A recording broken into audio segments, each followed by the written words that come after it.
కార్తీక మాసం సందర్భంగా ప్రత్యేక కార్యక్రమానికి స్వాగతం. శివకేశవులకు ఎంతో ఇష్టమైన మాసం కార్తీక మాసం. ఈ మాసంలో చేసే స్నాన, దాన, దీపారాధనలకు ఎంతో విశిష్టత ఉంది. కార్తీక మాసంలో చేయాల్సిన పనులేంటి, ఈ మాసంలో ఏం చేయకూడదు, మరింత వివరంగా తెలుసుకుందాం. మనతో ఉన్నారు ప్రముఖ జ్యోతిష్య పండితులు పాలెపు చంద్రశేఖర శర్మ గారు. నమస్తే అండి. నమస్కారం అండి. రైట్, పరమ పవిత్రమైన కార్తీక మాసం వచ్చింది. ఈ కార్తీక మాసం అసలు విశిష్టత చెప్పండి గురుగారు. చాలా చక్కని ప్రశ్న హిమబిందు. ఎందుకంటే మనకు మాసానాం కార్తీకం శ్రేష్టం అని మనకు అనేక పురాణ గ్రంథాలు చెప్తూ ఉన్నాయి. ముఖ్యంగా మన జీ తెలుగు ప్రేక్షకులకు విశేషమైనటువంటి మాసం గురించి కొంత సమాచారం మనం కూడా అందించాలి. కాబట్టి మరి ఈ యొక్క కార్తీక మాసం అనేది బహుళార్థ సాధకమైనటువంటి మాసంగా చెప్తూ ఉంటారు.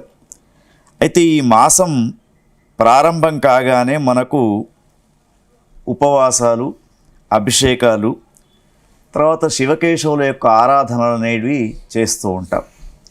కానీ అసలు ఈ కార్తీక మాసానికి పేరు ఎందుకు వచ్చింది అని ఆలోచిస్తే మాసాలలో 8వ మాసం ఇది కార్తీక మాసం. అంటే కృత్తికా నక్షత్రం ఏ పౌర్ణమి రోజునైతే ఉంటుందో ఆ మాసానికి మరి కార్తీక మాసం అనే పేరు పెట్టడం జరిగింది. అయితే ఈ కార్తీక మాసానికి ముఖ్యంగా ఎప్పుడైతే కృత్తికా నక్షత్రం వల్ల ఏర్పడినటువంటి మాసం కాబట్టి మరి నక్షత్రానికి అంటే కృత్తికా నక్షత్రానికి అధిదేవత ఎవరు అంటే అగ్ని. కాబట్టి అధిదేవత అగ్ని అయినప్పుడు మరి ఆ అగ్ని సంబంధమైనటువంటి దీపారాధన కావచ్చు, ఇటువంటి అన్నీ కూడా చేస్తూ ఉంటారు. ఎందుకంటే మనకు అగ్ని వల్ల మనలో ఉన్నటువంటి సర్వ పాపాలన్నీ కూడా హరించి మనకు పుణ్యప్రాప్తి కలుగుతూ ఉంటుంది. ఇది ఒక ఉద్దేశంగా చెప్తూ ఉంటారు.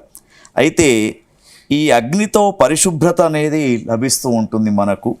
ముఖ్యంగా అగ్ని సర్వభక్షకుడుగా, అగ్నిదేవుడు సర్వభక్షకుడుగా చెప్పబడతాడు. కాబట్టి మరి సర్వపాపమైనటువంటి అంటే ఎన్ని పాపాలు చేసినా కూడా దీపాలు వెలిగించడంతో మనకు ముఖ్యంగా సూర్యుడు, చంద్రుడు, అగ్నిదేవుడు ప్రత్యక్ష సాక్షాలు. కాబట్టి అటువంటి సంబంధించినటువంటి కృత్తికా నక్షత్రంతో కూడుకున్నటువంటి మాసం కాబట్టి దీనికి కార్తీక మాసం అని చాలా విశేషమైనటువంటి పేరు మన పూర్వీకులు పెట్టడం జరిగింది. అంటే ఇప్పుడు కార్తీక మాసం అనేది ఎక్కువగా కూడా శివుడికి, విష్ణుకి చాలా ప్రీతికరమైంది అంటారు. ఎందుకు ఆ దేవుళ్ళకి అంత ఇష్టం ఈ మాసం అంటే? ముఖ్యంగా మనం ఇక్కడ హిమబిందు ఏమిటంటే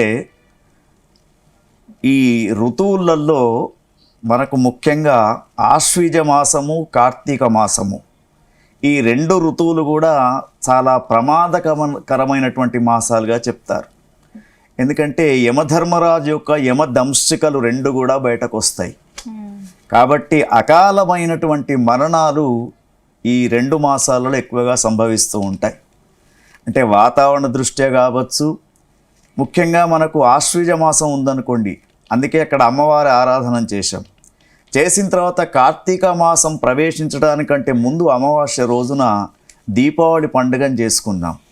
అంటే ఇక్కడ ఏమిటంటే రాబోతున్నటువంటి పీడలన్నిటిని కూడా దూరం చేయడానికి మనము మాసాలకు సంబంధించినటువంటి దేవతల యొక్క ఆరాధన చేయడానికి ముఖ్యంగా శివాయ విష్ణురూపాయ శివరూపాయ విష్ణవే శివశ్చ హృదయోర్విష్ణు విష్ణుశ్చ హృదయోర్శివ అని చెప్పబడుతూ ఉంది. అంటే శివకేశవులకు ఆరాధనకి ఇష్టమైనటువంటి మాసమే. చూడండి, భాద్రపద మాసంలో గణపతి ఆరాధన చేశాం. ఆశ్వీజ మాసం వచ్చేసరికి అమ్మలగన్న అమ్మ ముగురమ్మల మూలపుటమైనటువంటి ఆ తల్లి యొక్క ఆరాధన చేశాం.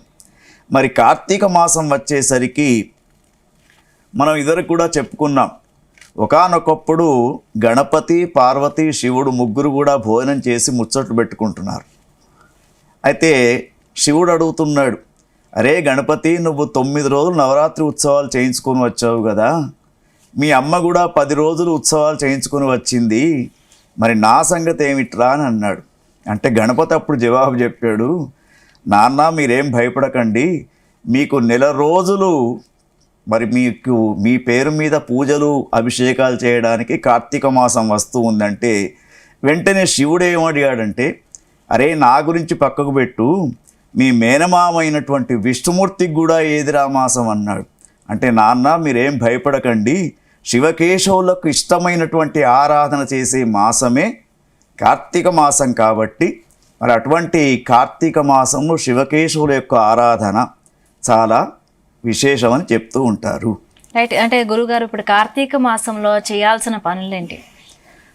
ముఖ్యంగా కార్తీక మాసంలో మనకు పురాణ గ్రంథాలు తెలుపుతున్నటువంటి ఏమిటంటే, స్నానం దీపంచ దానంచ పురాణ శ్రవణం ద్విజాత్ లక్ష బిల్వార్చనం చైవ వనభోజనమాచరేత్.